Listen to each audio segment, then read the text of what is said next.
ពួកយើងទៅអង្គុយជាមួយគ្នាចុះមកដល់ហើយមីងខ្ញុំចិត្តដល់ហើយ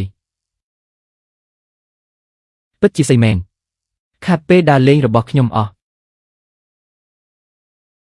មិនបានទេរងចាំទៀតមិនបានទេខ្ញុំនឹងបំបែកទ្វារនេះ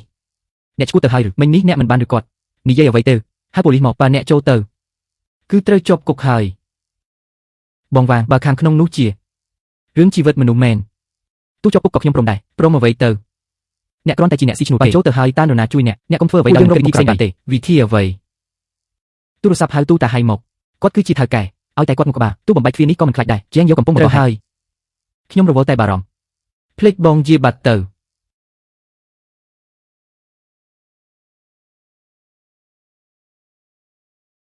ហើយអ្វីទូរស័ព្ទមិនចេញខ្ញុំក៏ដូចគ្នាទេមិនចូលសោះព្យុះមកដល់ហើយប្រហែលជាប៉មសញ្ញាត្រូវខ្យល់បោកបាក់ហើយ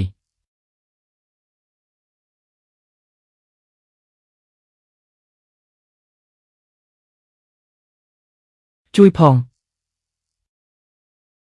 យ៉ាងម៉េចដែរខ្ញុំថាហើយកន្លែងស្ប៉ានេះមិនអន់ទេអ្នកជំនាញមានសមត្ថភាពខ្លាំងណាស់ត្រូវហើយល្អណាស់អ្នកយ៉ាងម៉េចទៅយ៉ែងយោកំពុងគិតអ្វីរបស់លីជាចឹងកាលពីមិញនេះមិនដូចជាការសម្ដែងទេម៉ាក់ប្រហែលជាមិនមែនទៅហាងមែនទេទៅចុះទុកវាចុះកំពុងគិតអ្វីនឹងនាងធំដឹងក្តីហើយមិនមែនចេះតែឃុំខ្លួនឯងក្នុងបន្ទប់បានទេមិនមែនថតកូនឯណាគ្មានរឿងអ្វីទេពួកយើងធ្វើស្ប៉ាបន្តទៅ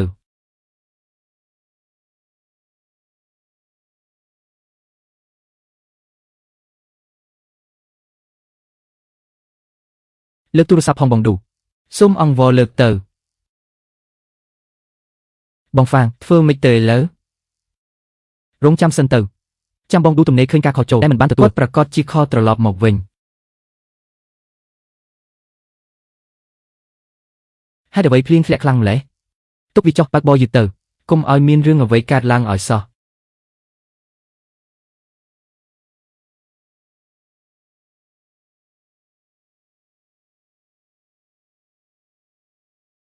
ខចូលជាង20ដងហើយបើមិនមានរឿងបន្ទាន់ស៊ីវលីវមិនខំមកញឹកញាប់បែបនេះទេខំមកច្រើនដងម្ល៉េះផ្ទះសម្បែងមានរឿងហើយ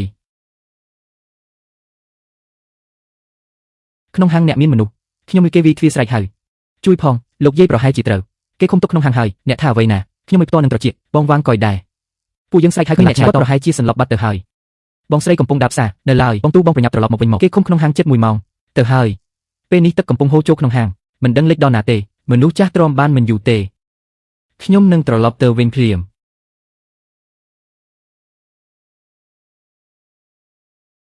ម៉ាក់ទ្រាំបន្តិចសិនកូននឹងទៅដល់ភ្លាម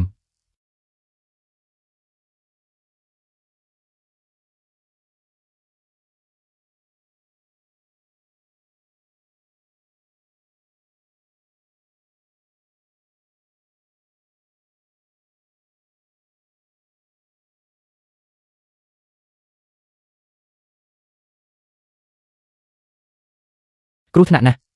បងឌូបងមិនអីទេបងឌូខាងក្នុងស្ងាត់ចឹងគ្មានយល់សអ្វីសោះខ្ញុំទៅរកបងថ្លៃឲ្យបើកទ្វារគាត់មិនជឿខ្ញុំសោះឡើយខ្ញុំនឹងទៅដល់ភ្លាមឯងនៅចាំជាមួយបងវាងនៅមុខទ្វារអ្នកណាចេញទៅណាឲ្យសោះបងឌូតាមផ្លូវប្រយ័ត្នខ្លួនផងមិនអាចរងចាំបានទៀតទេ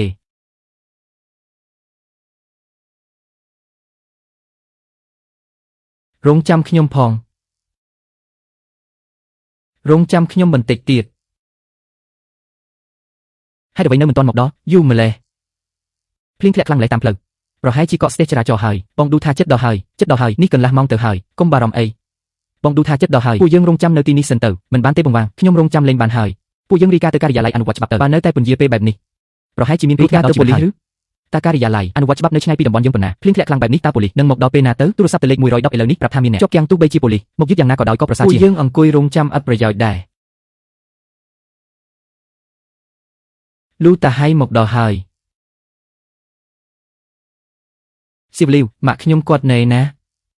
បងទូអ្នកមកដល់ហើយខាងក្នុងស្ងាត់ឈឹងខ្ញុំស្រែកហៅជាង10នាទីអ្នកឆ្លើយតបដែរចុះជាងយូរវិញនាងមិនបានត្រឡប់មកមើលទេបងថ្លៃបានមកទីនេះម្ដងតែចូលទៅខាងក្នុងហើយមិនឃើញមានអ្នកណាទេគេទៅបាត់ហើយតែខ្ញុំធានាថាខាងក្នុងប្រកាសជាមានមនុស្សប្រហែលជាសន្លប់នៅកន្លែងណាមួយហើយខ្ញុំមានសោខ្ញុំមាន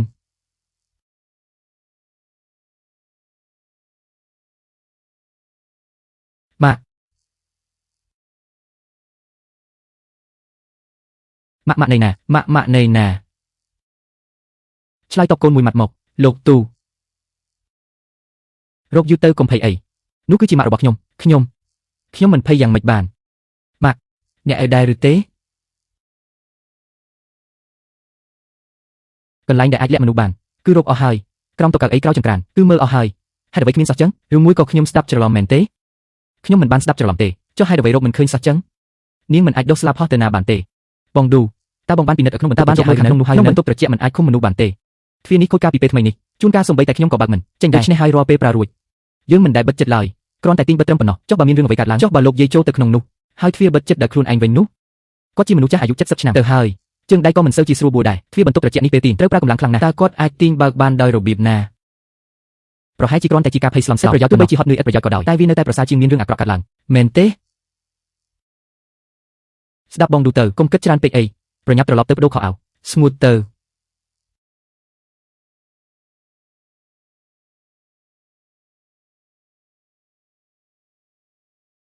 ដាហៃ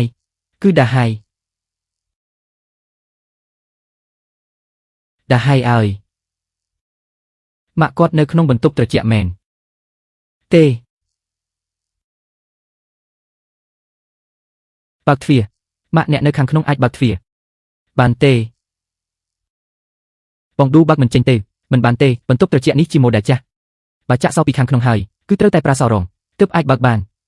សោរងនៃណាប្រញាប់ទៅរកមកបើនៅបន្តអូបន្លាយបែបនេះមនុស្សនឹងកកស្លាប់ដូចដុំទឹកកកហើយនៅផ្ទះខ្ញុំទុកវានៅក្នុងថតទៅនៅផ្ទះបិទហើយត្រឡប់ទៅយកនៅផ្ទះបងឌូទៅមកយ៉ាងហោចណាស់ក៏ត្រូវចំណាយពេល20នាទីដែរគាត់ត្រូវបានគេឃុំខ្លួនជាង2ម៉ោងមកហើយមនុស្សធម្មតាទូនៅត្រឹម1ម៉ោងក៏ទ្រាំមិនបានដែរចុះទម្រាំតែស្ត្រីចំណាស់ម្នាក់តើត្រូវធ្វើដូចម្តេចមិនអាចអង្គុយរងចាំអត់ប្រយោជន៍បែបនេះទេនៅយូរ1នាទីគ្រោះថ្នាក់ក៏កើនឡើងមួយកម្រិតដែរ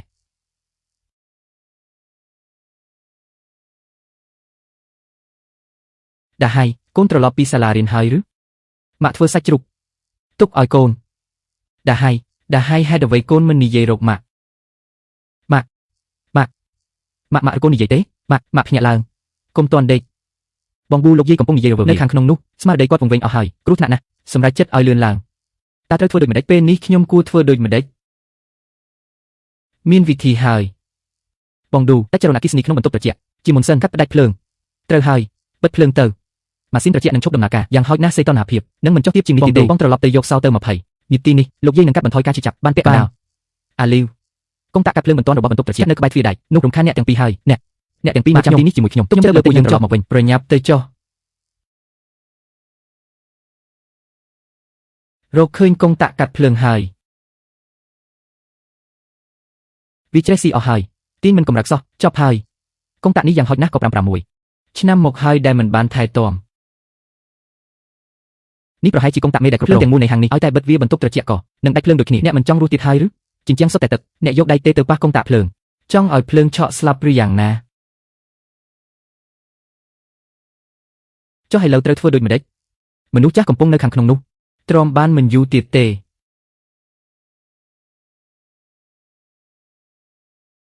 ជន់លើជើងពាក់ស្រោមដៃលឿនឡើងបានហើយ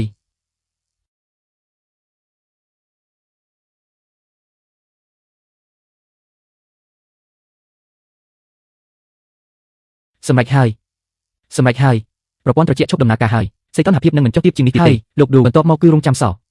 របស់អ្នក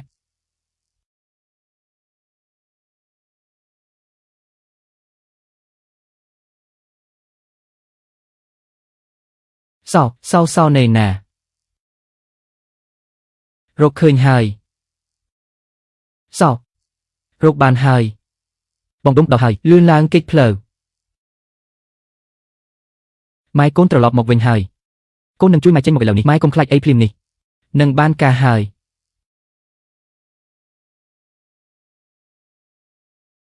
បងឌូមើលចុះនៅលើដីនោះទ្វារនេះត្រូវបានកក់អស់ហើយតើពេលនេះត្រូវធ្វើដូចម្តេចទៅបើកមកបើកឲ្យខ្ញុំភ្លាមកក់ក្តៅណាស់កក់ក្តៅខ្លាំងណាស់មិនបានទេយាយនេះជាអាការៈចុះត្រជាក់ខ្លាំងពេកទើបធ្វើឲ្យមានអារម្មណ៍ថាកក់ក្តៅបែបនេះទ្វារកក់ចុះហើយបើកមិនចេញទេត្រូវធ្វើដូចម្តេចទៅម៉ាក់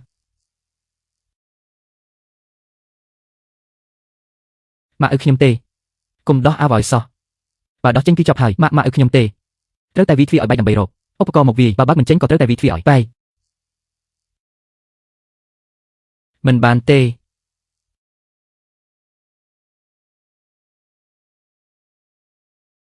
ក្តារទ្វារនេះក្រាស់ណាស់ទោះវាយពេញមួយថ្ងៃក៏មិនបែកដែរបងវាងក្នុងហាងយើងមិនមែនមានម៉ាស៊ីនអាចឈើម៉ាស៊ីនដែលសល់ពីការជួសជុលសាកហាងឈើនោះចុះបើលោកតាគាត់ផ្អែកខ្លួននៅក្បែរមាត់ទ្វារនោះបើអាចចូលទៅបើត្រូវគាត់តែធ្វើដូចម្ដេចវាប្រសើរជាងការឈរមើលគាត់ស្លាប់នៅក្នុងនោះមិនមែនទេយកវាមកមានរឿងអ្វីខ្ញុំជាអ្នកទទួលខុសត្រូវ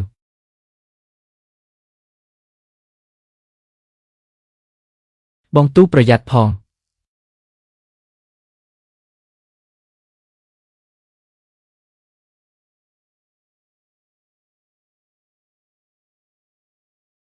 ចប់ហើយ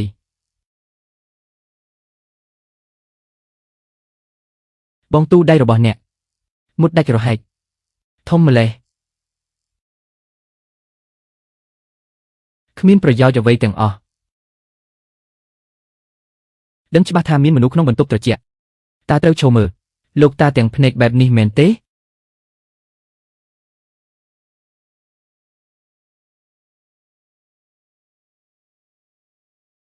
បងទូកុំយំអីកិច្ចការបន្ទាន់បំផុតពេលនេះគឺ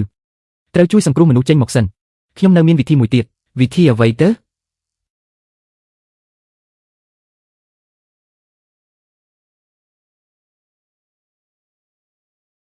ទឹកក្តៅអាចរំលាយទឹកក៏បានមានសង្ឃឹមហើយលឿនឡើងយកកំសៀវទឹកទាំងអស់ក្នុងហាងមកប្រើ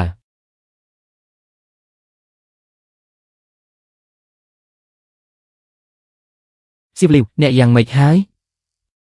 មិនអីទេជួយសង្គ្រោះមនុស្សសិនទ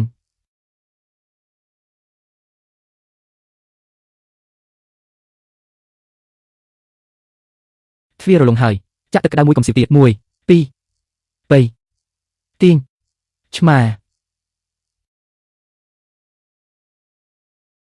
អ្នកដែលនៅកន្លែងត្រជាក់យូរមិនអាចឈរបានទេ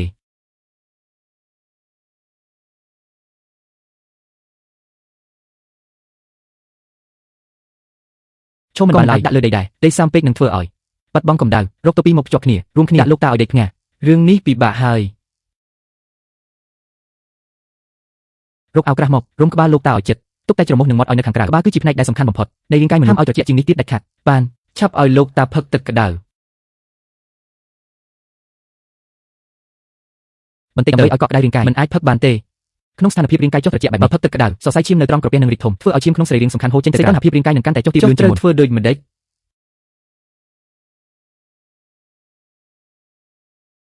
ចាក់ទឹកក្តៅនោះចូលក្នុងដបរួចដាក់កន្លៀតក្លៀកទាំងពីរហើយមួយទៀតដាក់នៅចន្លោះជើងបែបនេះទើបអាចរក្សាសីតុណ្ហភាពក្នុងរាងកាយបញ្ជូនទៅមន្ទីរពេទ្យឲ្យបានឆាប់អាឡូនៅទីនេះមានមនុស្សជាប់គាំងក្នុងបន្ទប់ត្រជាក់អស់4ម៉ោងហើយជាមនុស្សចាស់អាយុជាង70ឆ្នាំពួកយើងនៅហាងអាហារដូចជាលោកម្ចាស់ដោយសារព្យុះឡានសង្គ្រោះបន្ទាន់ទូទាំងក្រុងសុទ្ធតែចេញទៅបំពេញការងារអស់ហើយមន្ទីរពេទ្យដែលនៅជិតបំផុតត្រូវរងចាំយ៉ាងតិច2ម៉ោងអាចបញ្ជូនមកបានឬមួយលោកអាចតាក់ទងទៅមន្ទីរពេទ្យដែលនៅឆ្ងាយជាងនេះថា2ម៉ោងមិនបានទេ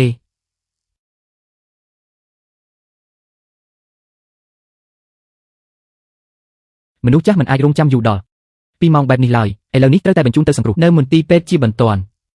មិនរងចាំទៀតទេខ្ញុំនឹងបើកឡានជូនគាត់ទៅដោយខ្លួនឯងយកអាវនេះរុំលោកតាទៅកុំឲ្យត្រូវភ្លៀងខ្ញុំនឹងទៅជាមួយដែរ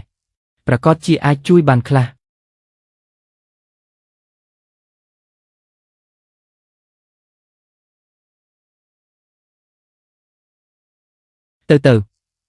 ទៅមុខទៀត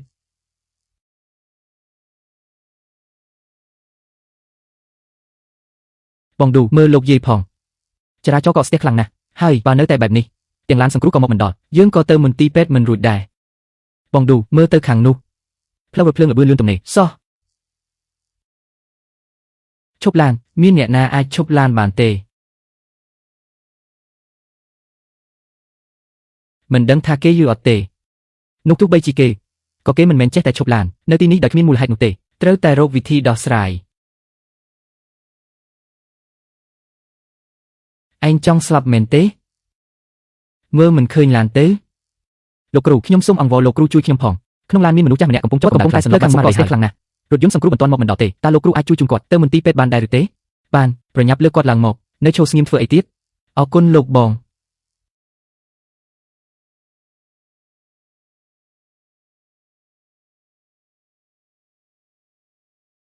លោកគ្រូពេទ្យនៃណាម្ដាយខ្ញុំគាត់ចុះកម្ដៅខ្លាំងរហូតសន្លប់បាត់ស្មារតីទៅហើយសូមជួយសង្គ្រោះគាត់ផងគាត់ចុះកម្ដៅយូរប៉ុណ្ណាហើយជាង3ម៉ោងហើយគាត់នៅក្នុងបន្ទប់ត្រជាក់តើគាត់នឹងមានគ្រោះថ្នាក់ដល់ជីវិតទេប្រញាប់បញ្ជូនចូលបន្ទប់សង្គ្រោះបន្តក្នុងដំណាក់កាលដំបូងនៃការសន្លប់ហើយកម្ដៅក្រុមគ្រួសារប្រញាប់ទៅកន្លែងចុះដើម្បីចុះឈ្មោះបន្ទាន់នឹងបងទៅលឿនឡើងបងឌូបងទៅបងប្រាក់ចុះខ្ញុំនៅមើលថែអ្នកយាយនៅទីនេះយាយអាលីវកុំនិយាយអីទៀតទៅលឿនឡើង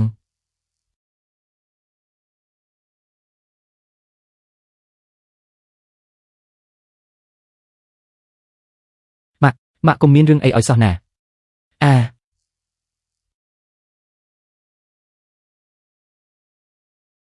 ជាងយូឥឡូវឯងនៅណាខ្ញុំនៅផ្ទះមានរឿងអីនៅផ្ទះមែនទេអីចឹងខ្ញុំសួរឯងថាម៉ាក់ឥឡូវណែណាអញហ៊ានឲ្យគាត់ទទួលទូរស័ព្ទទេម៉ាក់គាត់ដេកលក់ហើយមិនស្រួលទទួលទូរស័ព្ទទេខ្ញុំឃើញថាឯងមិនបានត្រឡប់ទៅផ្ទះទេបើមិនដូច្នោះទេមិននឹងមិនដឹងថាម៉ាក់មិននៅផ្ទះគាត់ត្រូវបានគេឃុំទុកក្នុងបន្ទប់ត្រជាក់អស់រយៈពេល4ម៉ោងពេញឥឡូវនេះកំពុងសង្គ្រោះនៅមន្ទីរពេទ្យអ្នកថាអ្វីណាជាងឆ្វេងអ្នកកាត់អីហ្នឹងហេតុអ្វីមុខស្លេកស្លាំងម្ល៉េះខ្ញុំនឹងត្រឡប់ទៅវិញភ្លាមឆ្វេងអ្នកទៅណា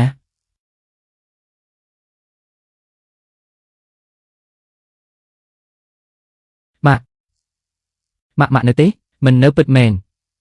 គាត់ចេញទៅក្រៅមែន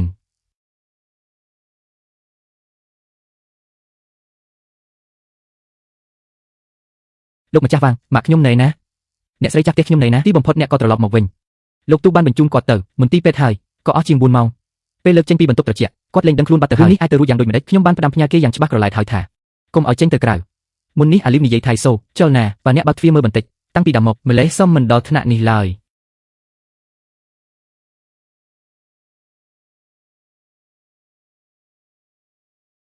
ហេតុអ្វីបានជាបែបនេះ